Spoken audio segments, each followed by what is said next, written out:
Please grab a Bible and turn to Mark chapter 4. It can be found on page 490 of the Bible that's in the pocket in front of you if you don't have a Bible with you.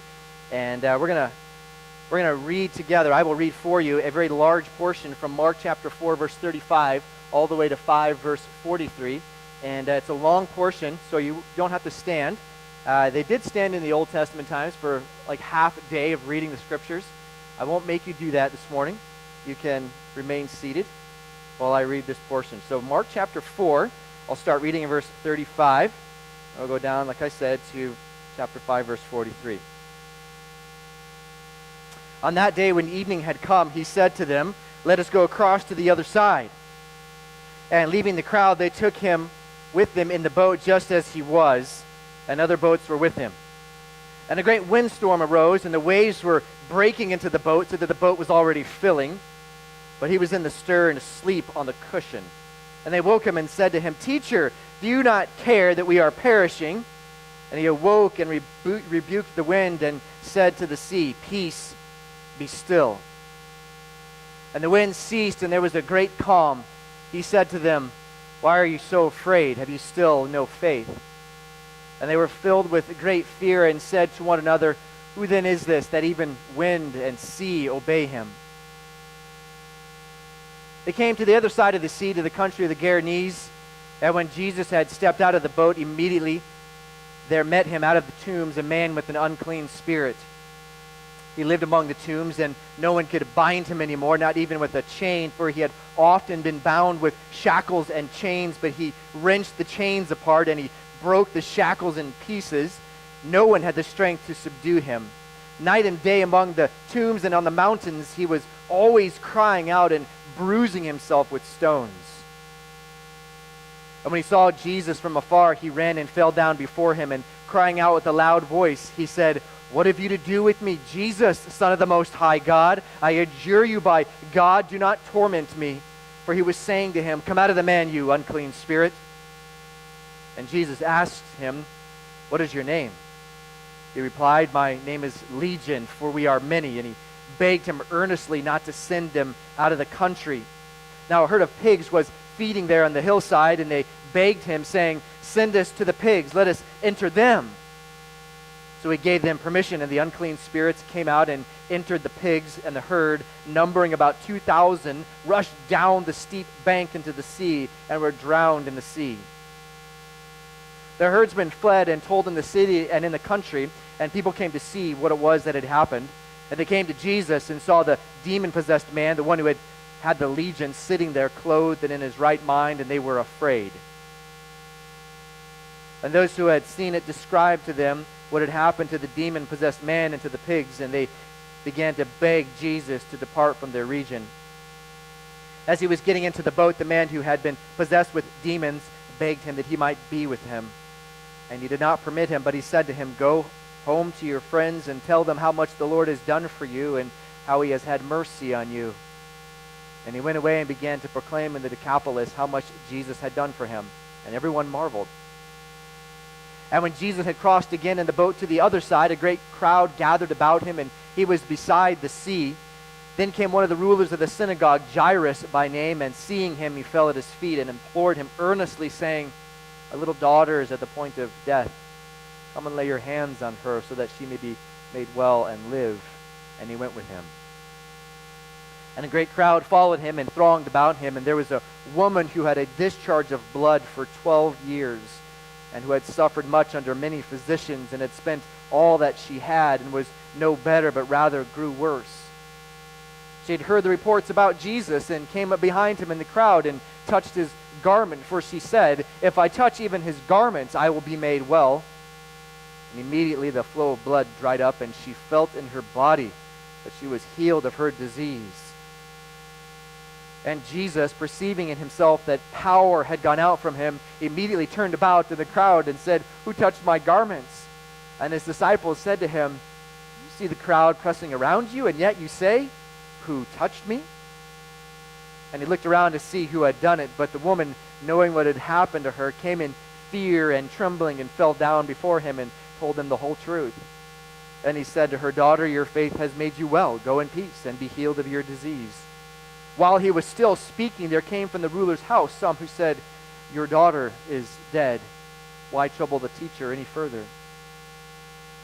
But overhearing what they said, Jesus said to the ruler of the synagogue, "Do not fear, only believe." And he allowed no one to follow him except Peter and James and John, the brother of James. They came to the house of the ruler of the synagogue, and Jesus saw a commotion, people weeping and wailing loudly. And when he had entered, he said to them, "Why are you making a commotion and weeping? The child is not dead, but sleeping." And they laughed at him. But he put them all outside and took the child's father and mother and those who were with him and went in where the child was. Taking her by the hand, he said to her, "Talitha kume," which means, "Little girl, I say to you, arise." And immediately the girl got up and began walking, for she was 12 years of age, and they were immediately overcome with amazement. And he strictly charged them that no one should know this, and told them to give her something to eat. What an amazing story. This past summer, my family and I had the opportunity to travel to Florida for a vacation, and we like to go to the Gulf of Mexico. And as many families do on the beach, we were doing what you normally do. You make sandcastles, and you throw the frisbee, and you throw football, and you are just there as a family. And as we were being there on the beach as a family, the waves were getting a little more intense, and our children were playing, and all of a sudden, our second child, his name is Landon, yelled out, "Breck!" And both Naomi and I looked up, and our son Breck was being swept out to sea by the strong rip current. Farther and farther away as he was going, and so immediately both my wife and I started running into the ocean, and yet we were getting smacked by the waves as we were trying to get to our youngest son. It was one of the first times in our life that we feared we were going to lose one of our children. And I remember that moment, and it was a sense of just feeling overwhelmed with, I can't get to my son. I physically can't get to him. Amazingly, there happened to be, I don't know why this individual was there, but there was a man who was nearby where my son Breck was, and I was yelling out to the man, "Get my son, get my son." And save him. And somehow the man got to him, and I don't know how he did it because the waves were very intense. He literally threw Breck forward closer to me so I could grab him, and we came safely up to the beach.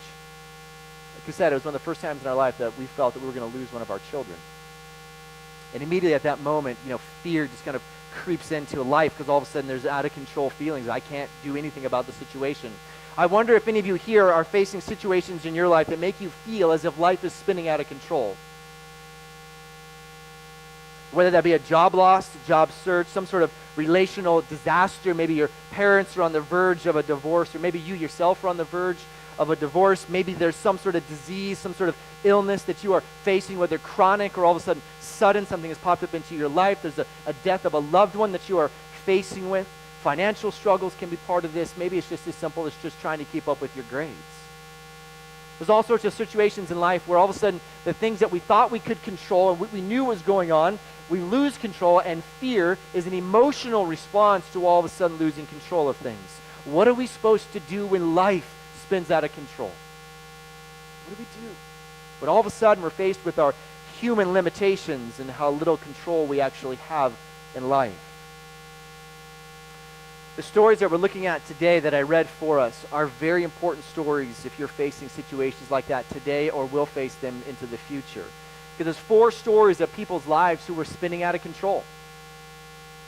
Things that they once thought they had control over from every vantage point.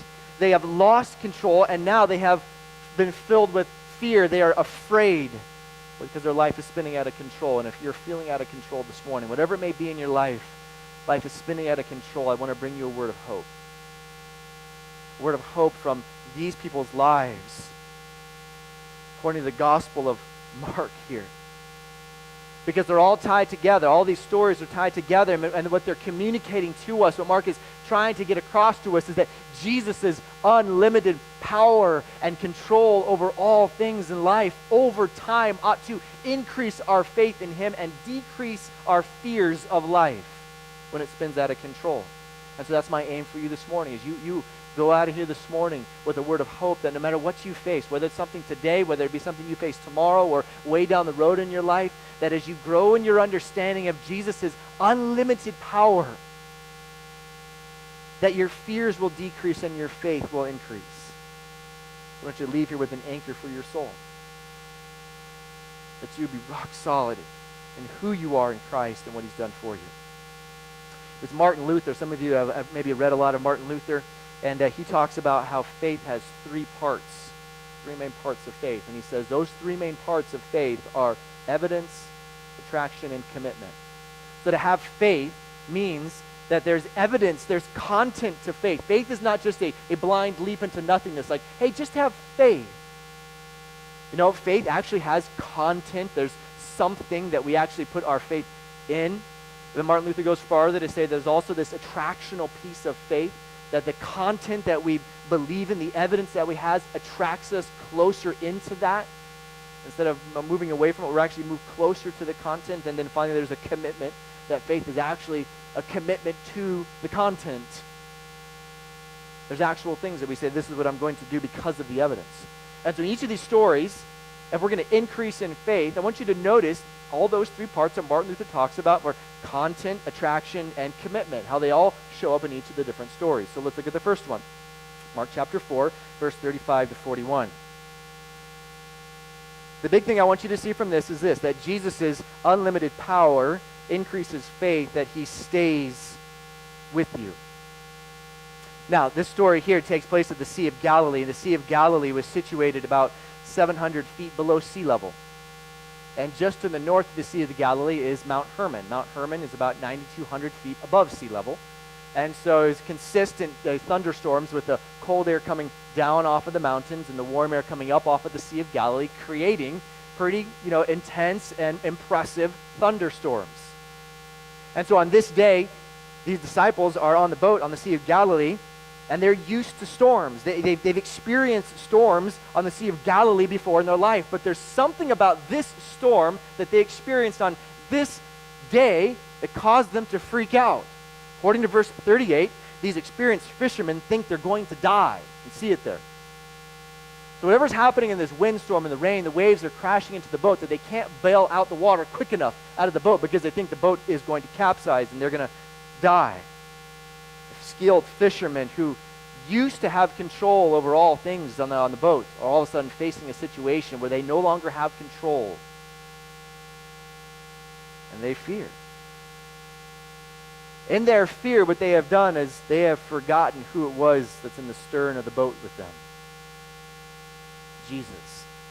It's an odd juxtaposition, isn't it? The storm is raging around them, and they're freaking out. They're trying to get the water out of the boat, and then there's Jesus asleep on the cushion. The Lord of creation not freaking out at all, and all the disciples, these experienced disciples, have forgotten who it was that's in the stern of the boat with them. You see, by this time for the disciples, they had plenty of evidence that they could trust Jesus. I mean, they'd seen Jesus do some pretty amazing things. Jesus had actually commissioned them to do some amazing things. And we could read earlier in chapter 4 that Jesus commissioned them to go out to cast out demons, to have a healing ministry. They'd seen Jesus do it. Now they were out doing it. But for whatever reason, on this day, they forgot who it was that was with them in the storm of their life. And so in this panic frenzy, you can see they wake Jesus up in verse 38, and they say, "Teacher, don't you care that we're perishing?" What a question. They had evidence that they could trust Jesus, and yet they ask him, don't you care, Jesus? We're a lot like the disciples, aren't we? When you and I lose control of the things that we once had control over, we thought we could control, and all of a sudden our hands are off, we don't know what's happening in life, it's easy for us to ask that same question of Jesus. Jesus, don't you care? Don't you care? Because if you did care, you wouldn't allow me to go through this physical struggle. Don't you care, Jesus? Because if you did, you wouldn't allow me to be going through something so difficult in my life right now. Don't you care, Jesus? Because if you did, I wouldn't be experiencing this type of financial pressure in my life. On and on and on it goes, the illustrations we could use there. We often ask that question, Jesus, don't you care? that question forgets something very important. Jesus is always with us. In his power over all things, he never leaves us. So if you notice what Jesus does first, he first deals with the storm. He very calmly, the text tells us he doesn't do any sort of incantations or magical spells. He just says, "Peace, be still." With a word, Jesus calms the wind and the waves. You know, it's interesting because you can calm the wind and the waves can still go, but it says that there was a calm even of the waves as well, so crystal clear waters immediately. And you would have thought that that would have comforted the disciples, right? Oh, good. The storm is now calmed. Jesus asked them this question, "Why are you so afraid? Have you still no faith?" And they were filled with great fear in verse 41. So the calming of the storm didn't actually calm their internal emotional response of fear. They actually were more fearful now. They're still forgetting who it is that they have the evidence of faith in. They have Jesus that's with them. Let me just apply this to our life just a little bit. Some have taken this story and misused it as a way of saying that Jesus is always going to calm the storms of your life. It should be smooth sailing. It's not true, is it? If you walk with Jesus for any time of your life, you know that he will often allow us to go through very difficult waters. The storms around us can rage to the point where we do feel fearful. And we do question, Jesus, do you actually care? But I think the point of the text is telling us that Jesus has this unlimited control over all things, and therefore we know that he stays with us in the storms of life. He may or may not calm the rough seas of your life on your timing or in the way that you think that he should, but a growing understanding of the unlimited power of God ought to increase our faith that he is with us when things get very difficult in life. No matter how rough life gets, Jesus stays with you. He will never abandon you, no matter what circumstances that you face in your life. So whether you're facing something now, tomorrow, the next day, the point of the text is to drive us to the fact that this Lord of creation, who is this man? He is Lord of creation. He rules over all those things, and therefore he is with you, never abandoning you. And he's calm, steady, never leaving you. When we're fearful, we tend to fixate on circumstances that are out of our control. And the disciples are fixated on the storm, the raging storm around them, and Jesus turns their attention away and says, "No, I'm with you." The second story is about a man who had been under the control of demons for a very long time. So look at the text. Starting in verse 1 of chapter 5. Not only does Jesus control the wind and the waves of creation around this nature miracle, but his power and control gets very, very personal for this man here. Jesus controls the details of your life. And that can either attract us closer to him, or, unfortunately, for some people, the reality that Jesus knows the details of your inner working of things that are unseen in your life, sometimes that pushes Jesus away. What I want us to see here is that Jesus' unlimited power increases faith and lets him have control over the details of your life. So look at verses 3 to 5. We know that this man, the details of his life, that he is undergoing some pretty intense suffering. He's lost control of his body. You can see in verses 3 to 5, he's under the control of the demons that are living inside of him. Other people can't control him. They've tried to shackle him, and he can't be shackled. So he's out of control of his body, and he's under the control of demons. You think you have demons? This guy has 6,000 demons. The word legion there usually refers to about 6,000 soldiers. So when they tell Jesus that her name is Legion, they're telling him there's thousands of us inside this man, under the control of the demonic. It's this radical story of Jesus confronting and combating the spiritual forces of evil, and he performs one of the greatest exorcisms in the entire New Testament. Hollywood has tried, right? Hollywood has tried, and maybe you like movies of exorcisms. I don't know what your viewing habits are. But none of them do justice to what happened here in that day. So you can see the exorcism there, this under the control of the demons. This man, he runs to Jesus, he falls down in front of him, and the demons are afraid because they don't want Jesus to torture them. It's ironic, isn't it? They've been torturing this man, 6,000 demons, and they say, don't torture us, Jesus. And so they've been torturing him, and they want Jesus to send him into the pigs. You know, typically when someone casts out demons, they call on some sort of higher power and authority to do that, but Jesus doesn't call on other power and authority to do that. He has the power and the authority over the unseen spiritual world that you and I cannot see, do not see, and have no power and authority over to control it, but Jesus does. And so he sends this legion of demons into these pigs, and they go flying off of the cliff into the bay. Talk about a bay of pigs, right?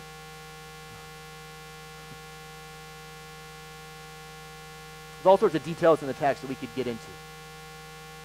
But I want us to see the big picture of what we're trying to get through today is that as we grow in understanding of Jesus' power over the details of this man's life, of what was going unseen that nobody could see in his life, that as we grow in that understanding, there's different responses to that, and there's different responses in the story. So if you look at verses 14 down to 20, there's two different responses to Jesus' unlimited power. And the first one is in verse 15. You see there, it's a response of fear.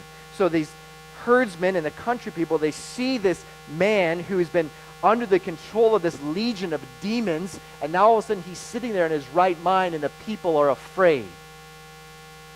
They're fearful. And so what do? Look at the text.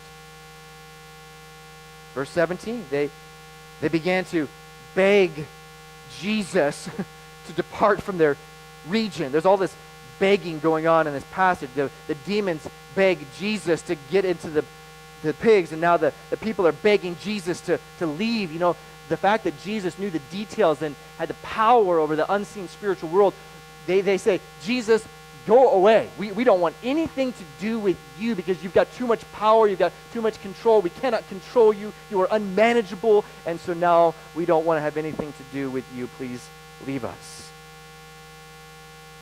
The second response is in verse 17. They beg Jesus to leave.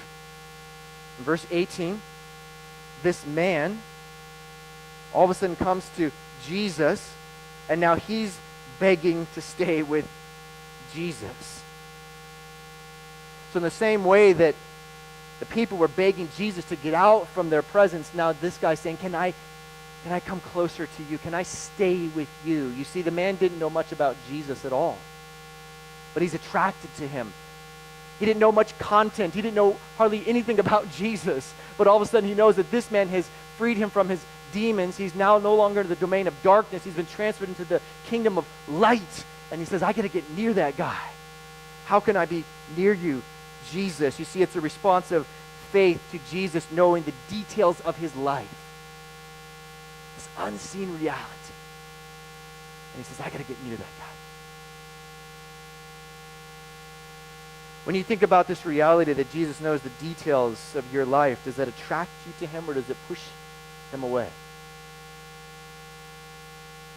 You know, if you think about the things in your life, and you maybe not have a demon in your life the way that this man had a demon in his life, but the reality is that Jesus knows the details of your life, the unseen things that nobody else can see in your life, the things that you think about when nobody else is around, who you are when nobody else is around, and to the reality that Jesus knows those details, that level of detail in your life can either attract you to him and say, Jesus, I want to get near you, or it can say, I'm afraid of you.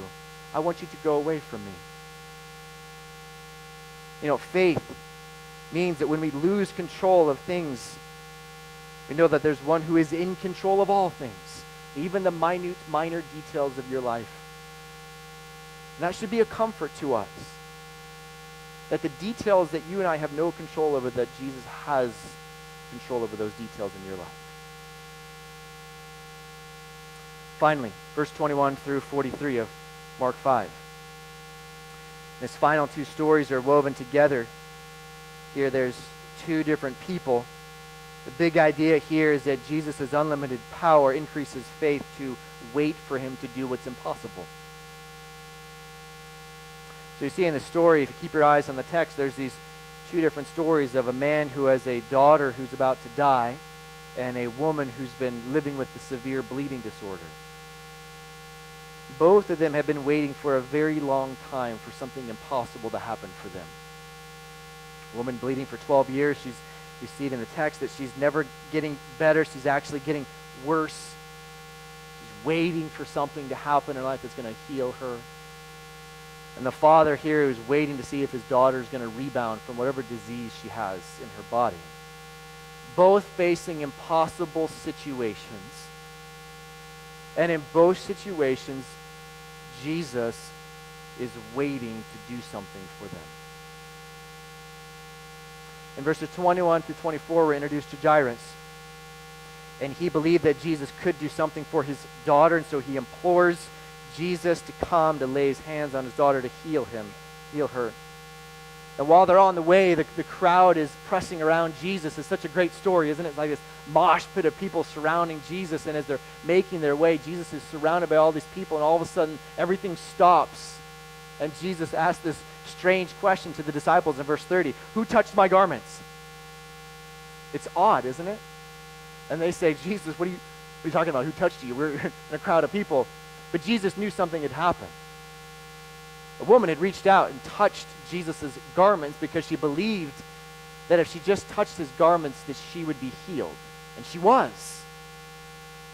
Her reaching out of touching of faith of Jesus' garments has healed her body from this disease that nobody could do anything about. And so in verse 34, Jesus commends her for her faith. He says, daughter, your faith has made you well. Go in peace and be healed of your disease. But she's been waiting for 12 years for something to happen, and all of a sudden it happens. But there's no time to react to her healing, because while Jesus is praising the woman for her faith, he hears that Jairus' daughter has died. Now, we didn't lose our son Breck on that day at the ocean, and I've not lost a child in my life. But I can imagine the pain that this man felt as he heard his friends come to him and tell them, your daughter is dead. And if I'm the man, I'm going, Jesus, if you had just kept going, if you had not stopped, maybe we would have gotten there on time. Why did you wait? Why did you not intervene? Jesus tells the man, verse 36, do not fear. He says, only believe. And so in essence, he's telling him, trust me. Be patient. There's no need to hurry. It's hard to hear sometimes, isn't it, when Jesus tells us to wait? Wait for him to do something impossible. And he gives us this word, don't fear. Don't be afraid. Believe. Wait. Don't be in a hurry. So they make their way to the home with this cadre of Peter, James, and John, and Jesus puts all the people out, and he heals the little girl, raises her from the dead. An amazing miracle. Healing this woman of her disease that she'd been waiting. Raising a little girl from the dead, a father whose heart had been crushed because his daughter had died, but now all of a sudden Jesus intervenes and he does something incredible. He does the impossible. Unlimited power over disease. Unlimited power over death. So I want to just apply this to our life in just a few key ways, because it's not always true that you will be healed of your diseases if you have them. And it's not always true that Jesus will overcome death the way that he did for this father and their family. But what is true is this, that Jesus has unlimited power over the seen world and over the unseen world. And there's often times when you and I lose control of situations, there is a waiting period for Jesus to show up. If you ever waited for God to show up in your life, to intervene in some sort of specific way, and you know that he can do something, you believe in his power to do something, and all of a sudden there's this very frustrating waiting period of saying, God, I know you can do something. Why are you delaying? Why are you not all of a sudden intervene in my life? Waiting for God to show up is not a sign of his diminished power and control in your life, but for whatever reason, at times in our life, he knows something more about our situation, and therefore he requires us to wait. And that is very difficult for us. But as we grow in that understanding that Jesus has unlimited power, that allows us to say, okay, God, I can wait. I can make that commitment to just wait on you, that you're going to do something either now in my life or on the other side when I pass away and I'm in another world. Jesus' sense of timing will confound us at times. It will confuse us. You see, his grace and intervention in our lives rarely operates on our time schedule. There's been times in my life where I want Jesus to intervene right now. Do it now. And he calls me to wait. Jesus' delays in your life are not a sign of his lack of love for you. But his power over all things teaches us that when he does delay, it's meant to teach us that he knows all things and we can trust him in that waiting period. All things we experience in life happen under the sovereign rule of God.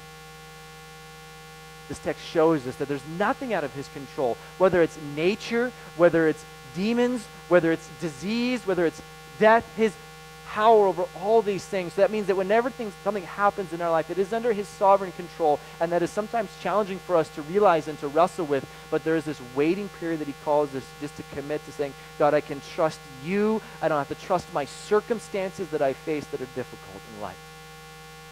Our human limitations, our lack of control can either lead us to doubt God, or it can lead us to increase our faith in his power to do what he wants to in our life. The last point of application I'm going to make for us is this, that many people base their faith on how they feel. My friends, emotions are a poor foundation for faith.